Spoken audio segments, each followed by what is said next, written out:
I have some good news and some bad news for you tonight. The good news is we are at the end of our survey of the period between the Testaments. The bad news is it's only the beginning of the end.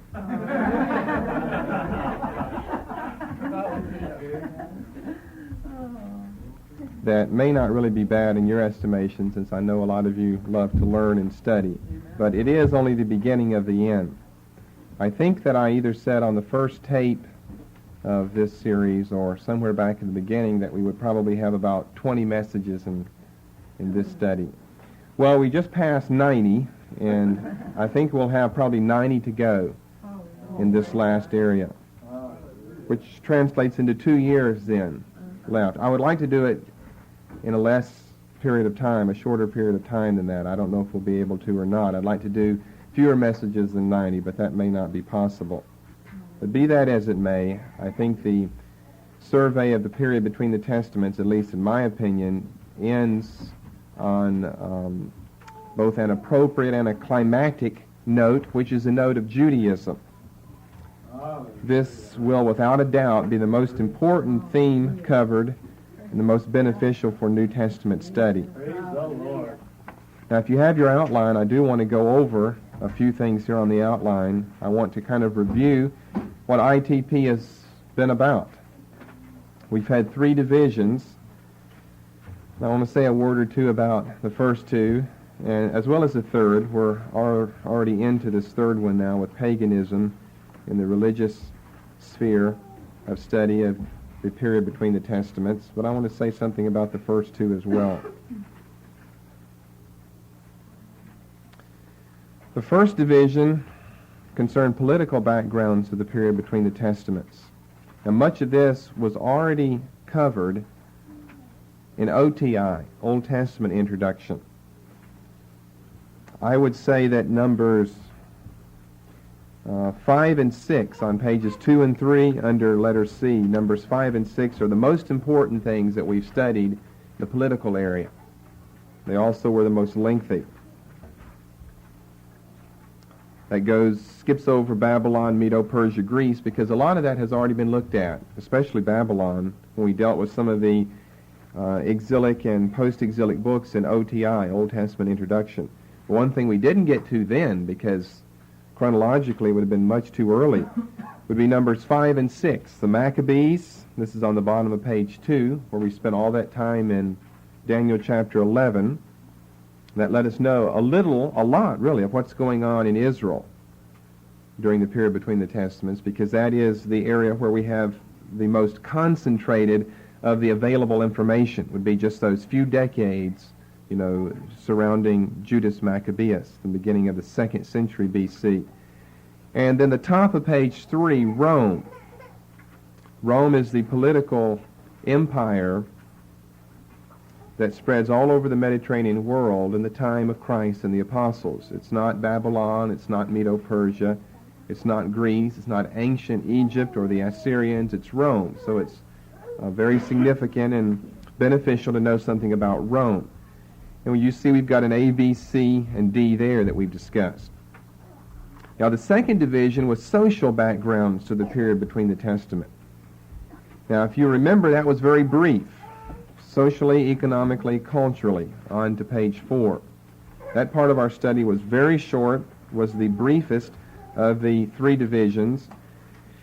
That's because I have another study to do one day in that area, and I don't want that to be duplicated with what I have here. Then thirdly, we come halfway down page 4, half or so down the page, the religious backgrounds of the period between the Testament. Now, I would say this then, beyond being a political and social book, people, or movement, the Bible, the Jews, and Christianity are religious. They're chiefly religious. So whatever concerns religious backgrounds, whether it's paganism, whether it's more specifically speaking Judaism, whatever concerns religious backgrounds is chiefly and primarily then going to concern our studies of the New Testament. That's why I would probably call the title of the message tonight, Judaism, the crown of ITP studies. It's the zenith, the apex, in my estimation. Maybe someone else would think that a study of the Hasmonean dynasty would be more important. I think that's very important, a study of the Maccabees in the 2nd century BC. But not as important, not if you're doing ITP to get to New Testament studies, not as important as a review of Judaism. Now, religious backgrounds are divided up into 2 sections here, paganism and Judaism. Paganism was also brief in our studies, and I think that's really all that needs to be said. Idolatry, because a lot more could be said about that. The occult, the pantheons, we said about all that could be said of emperor worship. The mystery religions, we spent all of the months of February and March, with the exception of the last Friday in March, just on the mystery religions. We said about all that could be said there. The philosophies, as you know, much more could be said there. Paganism, as far as I'm concerned, has been discussed in enough detail for our purposes now. Which then brings us to pages 5 and 6, Judaism. And I would say that one of 2 keys in understanding the New Testament, with the Old Testament being the other key, is Judaism. If you had to pick 2 keys in understanding the New Testament, one would be the Old Testament, and one would be Judaism. And since Judaism is really the heart of ITP, then you could say it this way. The 2 keys for New Testament introduction in TI would be OTI and ITP, which is exactly why we've done them in that order. That wasn't just fortuitous, that it worked itself out. We went from OTI to ITP into later, one of these days, hopefully, New Testament introduction in TI. But Judaism is one of the keys in understanding the New Testament. That's how significant I think it is. That's why I would rank it as high as I do. Very important for understanding the New Testament. See if you know enough about the New to answer this question. There are 2 places as well as 2 persons in the New Testament that are an area where a study and an understanding of Judaism would be particularly important. Now, the 2 places equal the 2 people, more or less, 1 place per person. Now, that may be a little too clandestine of a clue for you to give me an answer, but do you know what I'm talking about? Why would it be important to know something about Judaism whenever you open the New Testament? Okay, Paul, he's the second one. We'll come to him. Jesus and the Gospels. We know that he's running into the Jews all the time. The Pharisees, the scribes, the Sadducees, the temple, the zealots, the high priests, the chief priests, lawyers, doctors. I mean, just all you have to do is pick up, and anyone who has picked up knows there is a lot of material that needs to be understood better, I think, than it has been in the past, especially by lay people, by laymen and laywomen in the church, as you go from Matthew through Mark and Luke over to John. So there is one important place. The gospel narratives, and the person would be the Lord Jesus. The opposition that Jesus experienced with the religious leaders. I mean, if Moses were on the scene, or Ezra, or Isaiah, I doubt Jesus would have experienced the opposition that he did. Those were religious leaders of the Old Testament. So why now so much opposition? These leaders don't exactly look like the perfect descendants of the Old Testament leaders, do they? Something, in other words, has happened in the period between the Testaments. Now, people know that, I guess, subconsciously. But to hear it said in that way, or for them to say it in that way, or think it in that way, is something else entirely for them. These men are the religious leaders. You don't find Moses and the prophets around anymore. John the Baptist is an isolated exception. And so why such a drastic change? If we would have had some of those Old Testament leaders, we would have no problem in the Gospels. But these men are hardly the proper spiritual descendants of some of those illustrious luminaries of the pages of the Old Testament. So he, Jesus, suffers much opposition, much persecution and misunderstanding and ridicule at the hands of these men, these sects, the rise of religious Jewish sects, as well as their respective doctrines. And then, as has already been guessed, secondly, it would be the Apostle Paul. His ministry, his travels, that would take the book of Acts into consideration, and then secondarily, and much less so, his writings. Two places where you're going to see how much we need an understanding of Judaism. In other words, I don't think you need just a tremendous understanding of Judaism to, let's say, read 1 Peter or to read the book of Revelation. It would take some other knowledge for, especially the latter of those, some other knowledge to properly interpret them. Not even James, although it's a very, quote, Judaistic, end of quote, type of book, or, other writings by some of the other apostles like Jude, or even 2 Peter. But when you get into the book of Acts and Paul's travels, his ministry, we know that he's experiencing a lot of persecution, and now there's a different twist to it, because Jesus, with one or two exceptions, never left Palestine. He stayed right there in the land of Israel, and he experienced all of this opposition. Paul is traveling over all of, the Mediterranean world, and he's experiencing this opposition. And from epistles of his, like Galatians and Romans and Titus and 1 Timothy and others, as well and more chiefly so the book of Acts, we can tell that he's suffering some very similar things that Jesus did earlier.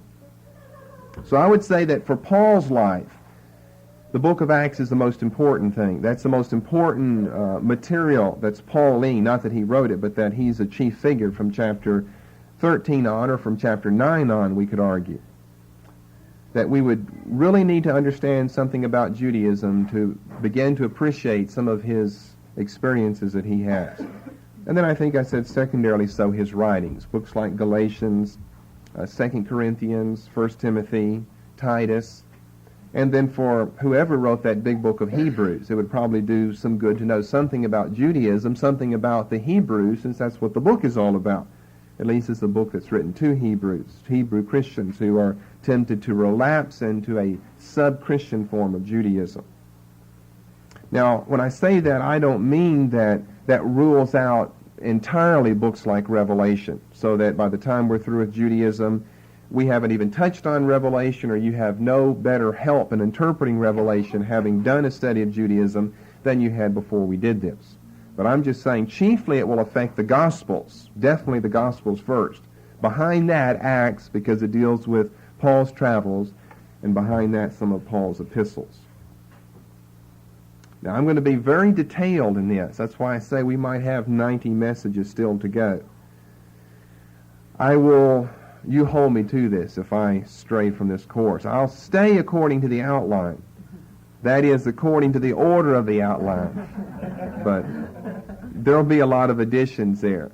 But I don't see anywhere where I'm going to get off as far as the order goes. So you can more or less tell before you ever come here, and you don't need to look at your outline before each service. Like every 6 months look at it, and we'll probably be changing something then. But we're going to go in that order. But another interesting side note.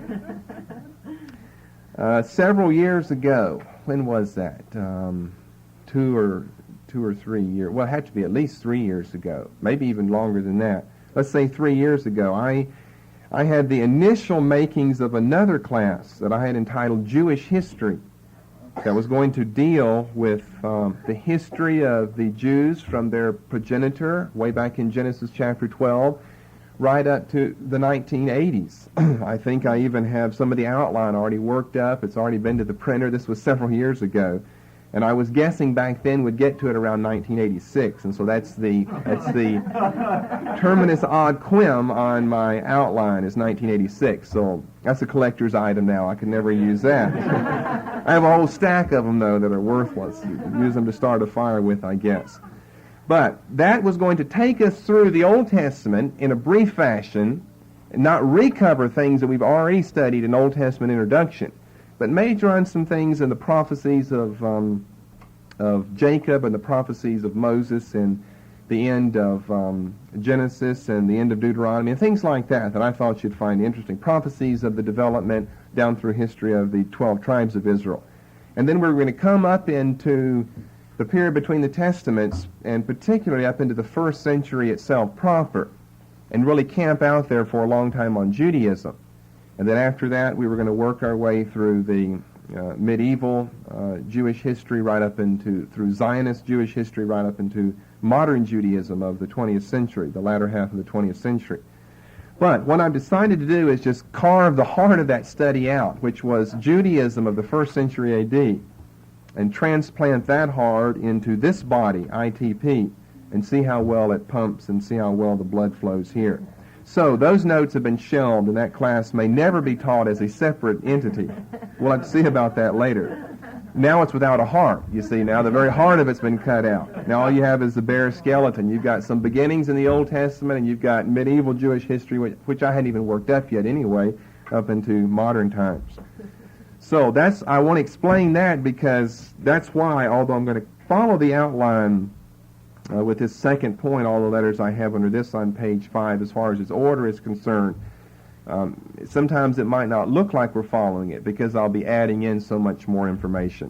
But it just fits so well here that I hate to cover it briefly. I've already had to do that once back with the social backgrounds of the period between the Testaments because I have another class that's going to match that. So this would be the second time I'd be doing it here, just briefly covering it, knowing that I'm doing an injustice to the whole topic to jump over it so quickly because I know that we're going to be back there later. So we're not going to come back to Judaism of the 1st century A.D. We're going to do it now. But I'm not going to teach you the rest of the things I had ready for that class. Medieval Jewish history, the study of the Kabbalah, and the great rabbis of the Reformation, and the Zionist movement right up into the rebirth of the nation and the restoration and return of the capital city, Jerusalem, to the people. We'll do that in a separate class. It may be entitled Jewish History, but I'll have to start over as far as the outline is concerned.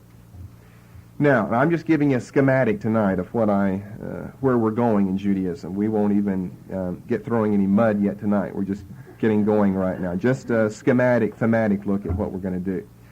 Now, I don't assume, it'd be naive for me too, that Judaism is something new to any of you here.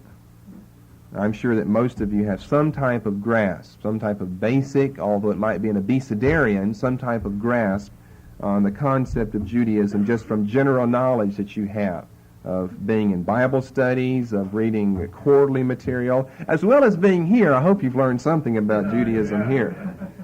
But the problem, I remember many Bible studies that I was in back in my early days before I knew anything about the Bible. And it seems like things like the scribes and the Pharisees and the Samaritans and religious sects and questions were just popping up all the time. In Luke, we studied Luke for 1 year, and then we got into Acts before we all got filled with the Spirit, and it split the study up. That would be a good place for it to happen, I guess. Get filled, not get split, is when we're studying Acts. But anyway, I guess what I'm getting around to is, although a lot of lay people, including yourself, a lot of lay people have some knowledge of Judaism. This is not just a totally unplowed field as far as they're concerned. They've gone over this, and they've touched base with things like Samaritans, and they think they know something about John 4. And I don't dispute the fact that the general overall framework of their understanding is probably proper. They probably know something of what they're talking about. But the problem with lay understanding is sometimes it tends to be so stereotypical that you have certain little formulas about this topic that you have down pat, and sometimes the stereotypical approach to that causes you to overlook or just fail to see a real blessing. And I can think of several that I want to share with you here in these studies. A real blessing that you could know if you just knew something more than the stereotypical approach to that. So I know that you know something about Judaism, but you probably don't know as much as you think that you know. And people who've sat through Bible studies where Judaism and, this question of the Sadducees with the woman who's had 7 husbands and they all die, and, we've all played around with those things. But I don't know that those people really know the depth of the material that's available in passages of Scripture like that. And we're certainly not going to have the time because we don't have the luxury to take the time, and because it's not proper for an ITP class, to get into a passage like what I just mentioned in Matthew or something else in the other Gospels, and really do a theological study how it's found in the context of Matthew's schematic of Jesus' ministry, or Luke's, or their whole theological understanding of that. So don't think that we're going to get into those questions and do a lot of study from the text of the New Testament. We'll cover that and ask ourselves questions like, what was the problem here? Why is it that both Jesus and the religious leaders seem to be able to appeal to the Old Testament as their authority for their beliefs here?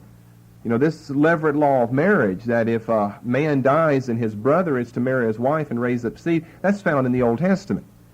And so is this business of resurrection. Jesus takes them all the way back to Exodus 3. If you want a clearer passage, you could go to Psalm 73, you could go to Daniel chapter 12 and find that. So both Jesus and the religious leaders are using the Old Testament as their authority, but they come to radically different conclusions. And so why? What has happened? Well, a lot needs to be discussed there. So I know that you've got some basic grasp of it, but the stereotypical approach of lay people sometimes can do more harm than good. So I would say that probably like no other time in our ITP survey thus far, I'm going to load you down with details and fascinating facts. And I don't intend for them to be soporiferous to you, but for them to be enlightening so you can learn something from them. And I certainly have learned a lot in this study, and I hope that you will as well. We're going to have many different little divisions and connections.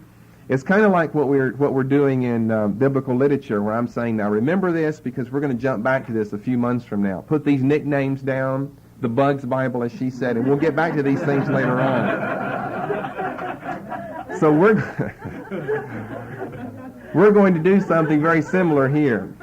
There's all types of connections that a topic will come up that has to come up right here at point, F. It has to come up here, but we can't discuss it there, though.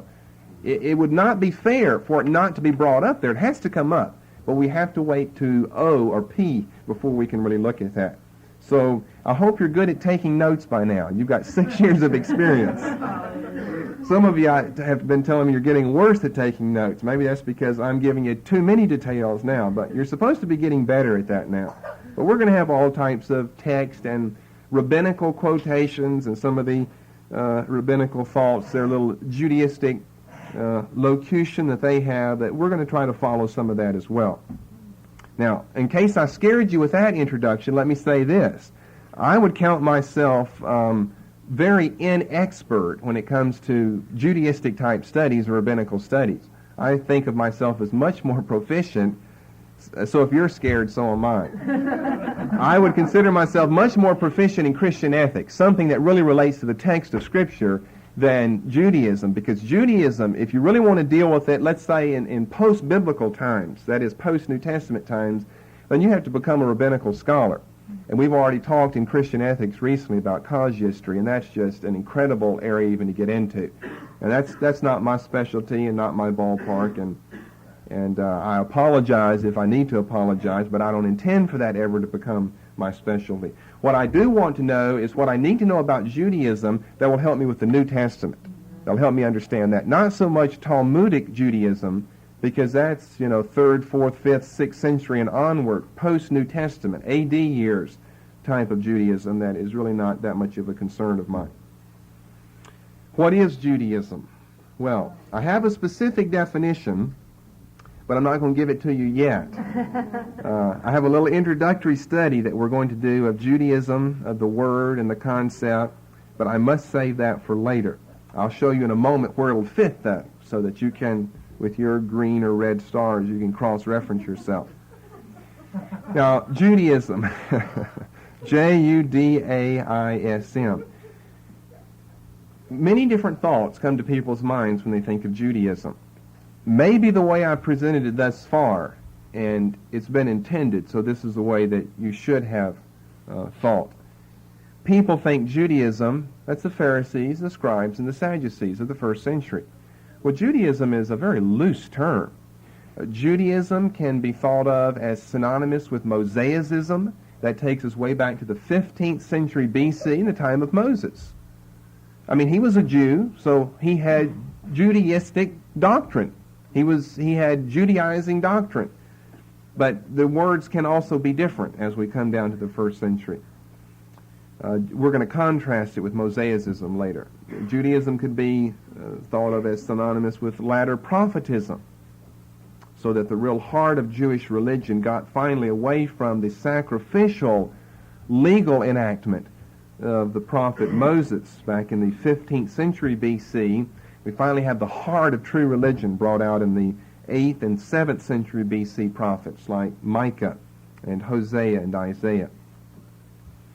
Judaism could be thought of as post-exilicism, where, according to the rabbis, a man like Ezra is the paradigmatic scribe.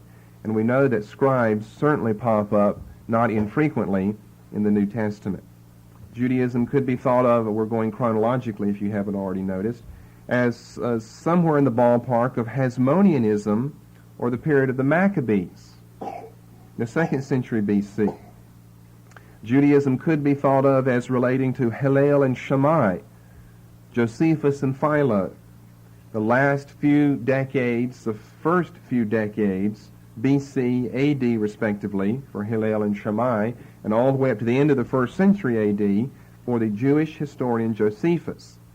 Judaism could be thought of as somewhere in the area of the Talmud, but Talmudic Judaism is a separate form of Judaism.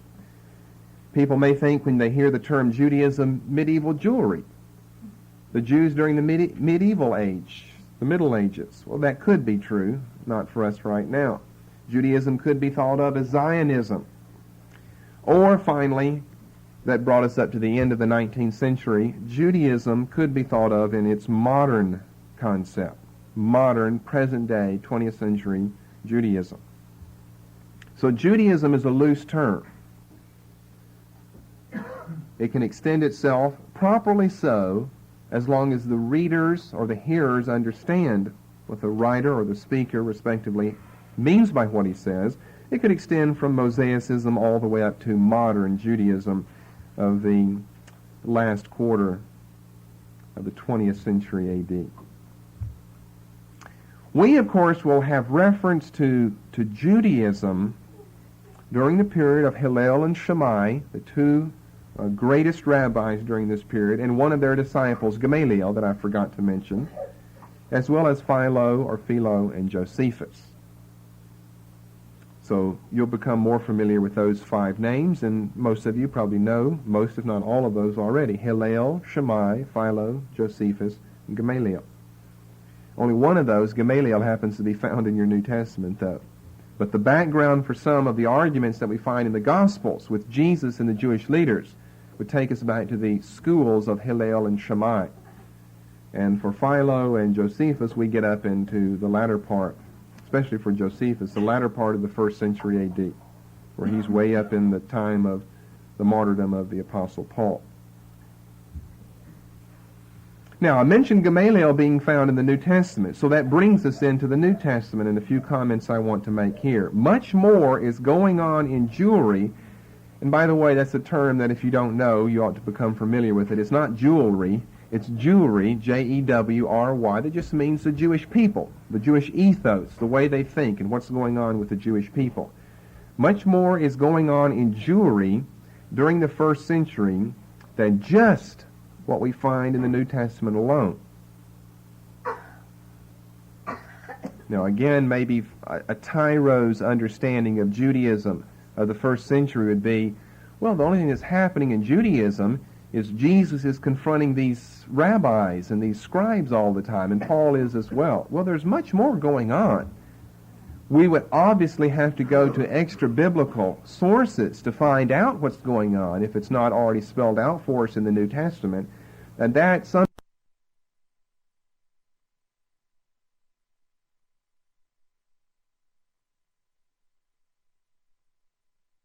is not nearly as easy to do as just flipping to the pages of the New Testament. But having said that, what did I just say? That there's much more going on in Jewry than just what you find in the pages of the New Testament. Having said that, still the New Testament is the major document, the major source of study for the Judaism that we have reference to. I'll explain why after you get all of that down and digested. Although there's more going on in Jewry and Judaism than what we find in the New Testament, nevertheless, the New Testament documents are the primary source. You know, you have primary and secondary sources. This is a primary source for what is going on in Jewry of the 1st century A.D. Certainly we have some hints and clues of the historical development in the writings of men like Josephus and Philo. But these two men are professional historians and apologists, and so they are really not trying to just give us the historical background to Judaism as such, but to give us an apologetic defense of the Old Testament view. We could call it the Mosaic view of the religion of Israel in the face of some of the pagan Greek or Gentile antagonists against Judaism of the 1st century A.D. People, I guess, before jumping even to Josephus or Philo, would jump to the Talmud, or the Talmud. Now the Talmud, here we have excellent material, they would say, for finding out some important answers to important questions of the rabbis. Well, the Talmud is removed by several hundred years from the date of the documents of the New Testament. And it is proverbially difficult to know how far you can take those Talmudic references back in time for them to not be anachronistic. That's why the New Testament itself becomes so important to us, because it is the chief primary document, source that we have for giving us very clear-cut information on what's going on in the 1st century Jewish world. Now, we have studied a little bit about the Talmud in the past, just in giving you some of the divisions of it. And if you remember that, you'll remember that it does not become a written law until, well, like up into the 3rd century A.D. And for the great Babylonian Talmud, which is the great one of the two Talmuds, for the great Babylonian recension, this is way up into like the 6th century, 400 or 500, maybe up into the early 6th century A.D., before this is all becomes codified, law or codified history as far as the Jews are concerned. For instance, in other words, what I mean by what I just said is, let's say that we can look up in a passage that Rabbi X was arguing with Rabbi Y about question Z. Well, maybe that dates itself to the 5th century, or the 4th, or the 3rd, or the 2nd. How do we know? It's proverbially difficult to know this, that we can take that argument, that question, that lawful enactment of theirs, that sophistical casuistical distinction that they're making, all the way back to the 1st century A.D. That is extremely difficult to do. It's extremely difficult to know when to do it. Anyone can do it. Just do it. Just say, this relates to the 1st century. But to prove that, it's very difficult. So my argument would be, the use of the Talmud has to be a very judicious type use. It has to be one has to be very careful in how we use the Talmud in understanding Judaism of the first few decades prior to the birth of Christ, as well as the 1st century A.D. itself. Now, I'm going to use the Talmud, but I hope we'll use it in a fair sense. I hope we can use it to help us throw light on the 1st century and not make a great anachronistic error in reading some 5th century rabbinical question or debate back into the 1st century A.D. In other words, we don't want to find anything new. We want to look in the New Testament itself and find what the questions are. And then if we can find light in the Talmud, even though it's been written maybe 400 years after that, we know the question must be the same because it's being dealt with right here in the New Testament. That would be the reverse of looking to the Talmud for something that's not even dealt with in the New Testament and then trying to build a case for 1st century Judaism on that. I'm really not interested in 5th century A.D. Judaism, but in 1st century A.D. Judaism to give me an understanding of the New Testament. Now, the New Testament materials, or as one of my professors used to call it, materials, the New Testament materials appropriate for this study, that was just his pronunciation of it, run approximately A.D. 25 to A.D. 65. Now that's just approximately. The New Testament materials run approximately A.D. 25 to A.D. 65 that are pertinent to our study of Judaism. Now that takes us, you say, why give us this terminus a quo and terminus a quem? Well, we give you this terminus a quo because that approximates the initiation of Christ in ministry. Now it may be more like 27 or 28. It just depends on a lot of other chronological studies. But 25 would be a good date to remember. 30 would be a little too late. 65 is around the date of the martyrdom of Paul. He may have been martyred more 67, but again, note that I just round the dates off. So we have only 40 years. But how much takes place in the New Testament in 40 years? Matthew, Mark, Luke, John, Acts, secondarily so up into some of the Pauline epistles. How much takes place in only 40 years, from AD 25 to AD 65. And the New Testament documents themselves contain the contacts of Jewish history and custom with early Christianity.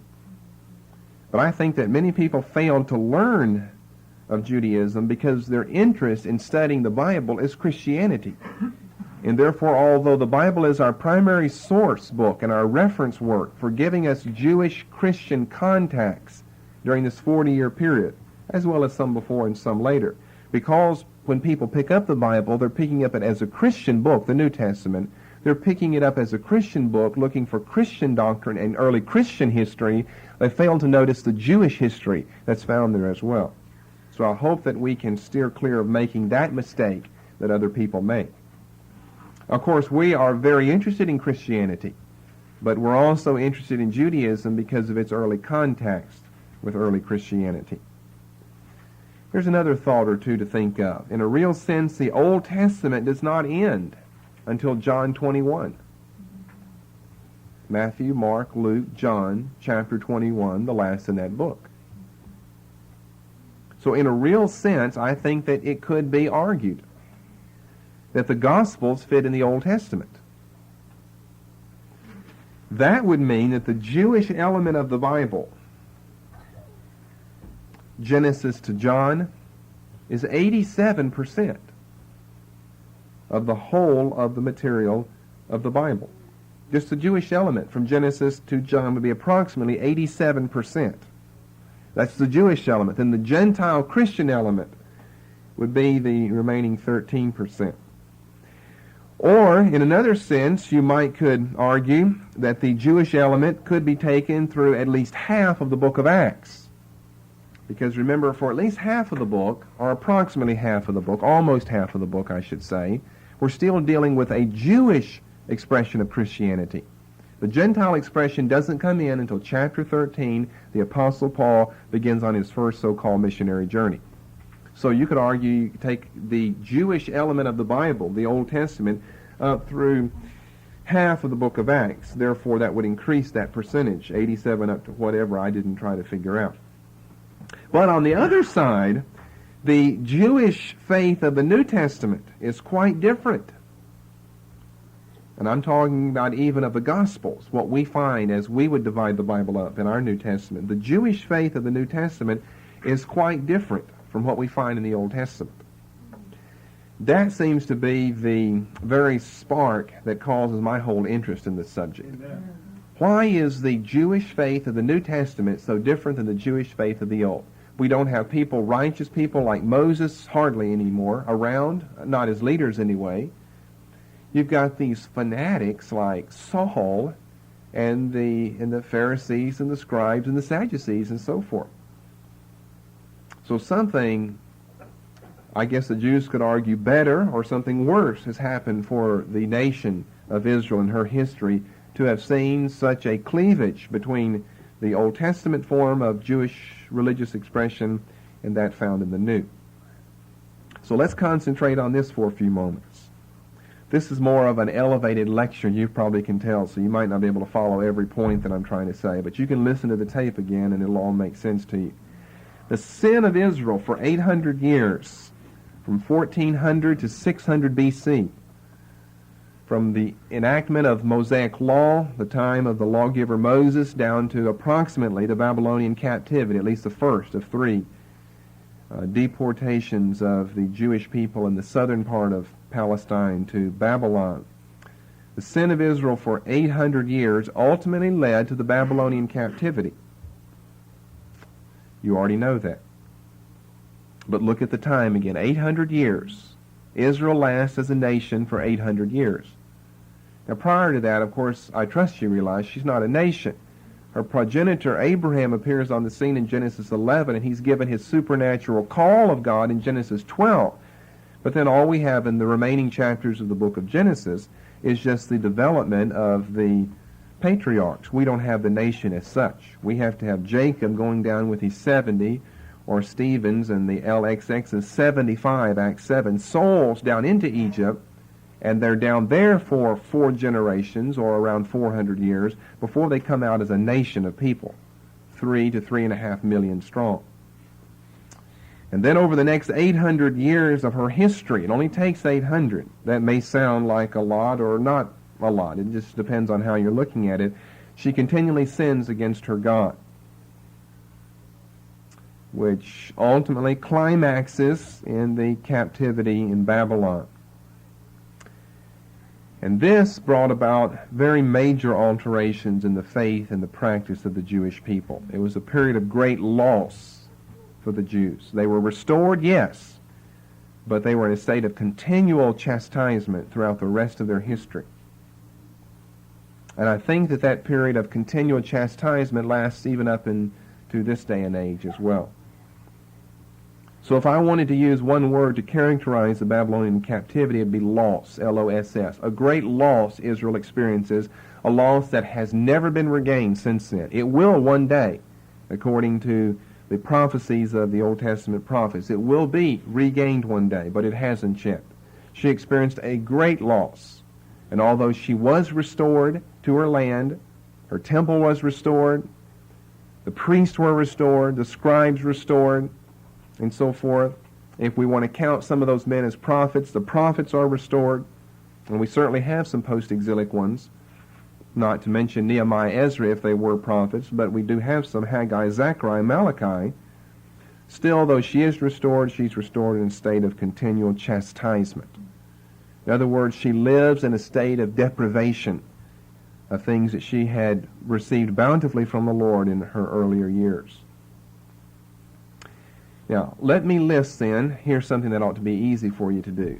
List these major changes. What was this great loss? I want to list for you the things that Israel lost, and these will be the things we want to concentrate our study on.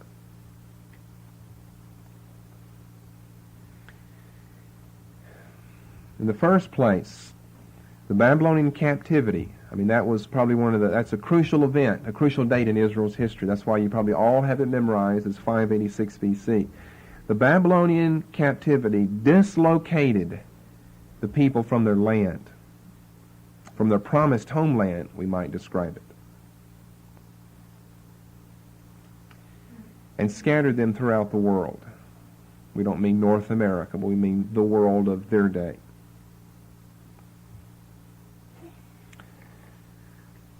A dislocation of the people from their promised homeland, which was a part of the original revelation given to Abraham in the first 3 chapters of Genesis 12, and often repeated to him as well as to his progeny after that.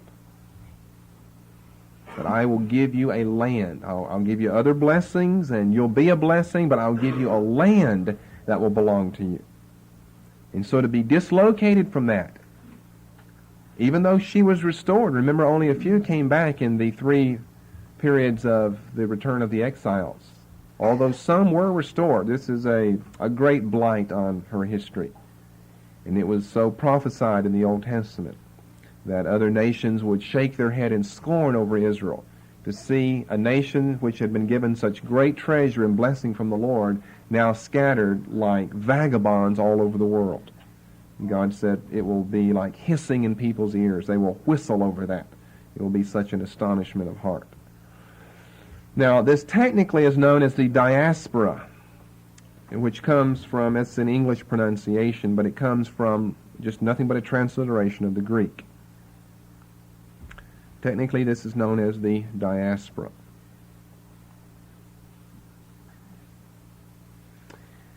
Now, what we will study there will be the wide spread influence of the Jewish people all over the world of their day. When I say the world, I mean throughout, Europe and Asia and Africa, around the Mediterranean Sea. The influence they have, the influence that others have on them. Jewish communities found in far-flung places. How is it that Paul, in traveling, I mean, this is different. You wouldn't find this in the Old Testament. Paul, in traveling in the book of Acts, he can go to just about any city anywhere, and he meets Jewish people there. Now, it's unusual when you have a Jonah in the Old Testament traveling to a Gentile city like Nineveh. Now, when Jonah traveled there, did he find any other Jews there? Well, probably not. I mean, if there were, there'd be very few Jews that you're going to find there. There wouldn't be any Jews there. The Jews live in Palestine.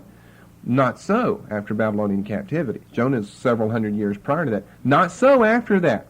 The Jews are scattered all over the world. Now, of course, that's something that's just taken for granted that you already know. But that's really the framework of the whole book of Acts, that Paul is traveling around and he's coming across the paths of Jewish people everywhere, which couldn't be true in the Old Testament, which we'll have a lot to say about. Then in the second place, second thing that we will be studying, the Babylonian captivity provided the temptation for many of the Jews to accept pagan practices and customs of the people where they settled, or those Gentile people who were resettled in Palestine after the Babylonian victory. It provided the temptation for many of the Jewish people to accept pagan practices and customs of the people where they settled. See, that's not true in the Old Testament because they haven't settled anywhere besides just in Palestine. So they don't have to be concerned about what the pagan superstitions are of people in other parts of the world. Of course, they do of the people right next door to them, and they have great problems with that. For the continuation of this message, please turn the tape